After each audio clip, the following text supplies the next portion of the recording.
High বন্ধুরা, যেহেতু 1 মাস আগে আমার পায়ে ফ্র্যাকচার হয়েছিল, তাই আজকে ভাবলাম একটু বন্ধুর সাথে স্কুটিতে করে বাইরে ঘুরে আসি আর একটু চা খেয়ে আসি। আমি রেডি হয়ে গেছি, এবার আমার বন্ধুর জন্য একটু ওয়েট করি। ও এসে গেলেই বেরিয়ে পড়বো।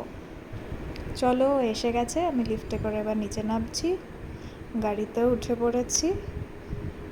রাস্তার আলো ঝলমলে সব দোকানপাট দেখে খুবই ভালো লাগছে, যেহেতু অনেক দিন বাদে বেরোলাম। এখন আমরা স্টেট হাইওয়ে ধরে যাচ্ছি একটা দোকানে, যেখানে ভীষণ ভালো তন্দুরি চা করে। এই যে আমরা চলে এসেছি, এটা হচ্ছে মুনলাইট রেস্টুরেন্ট। এখানে তন্দুরি চাটা মাত্র 10 টাকা এবং ভীষণ ভালো করে, তাই আমরা মাঝে মধ্যে সুযোগ পেলেই এখানে চলে আসি। সাথে ছিল চিকেন পপকর্ন, যেটা ভীষণই ভালো করে। হয়ে গেছে আমাদের চা খাওয়া, এবার আমরা বাড়ির দিকে রওনা হব। বাড়ি এসে একটু পপুয়াকে চটকে নিচ্ছি। চলো টাটা, দেখা হবে নেক্সট ব্লগে, বাই।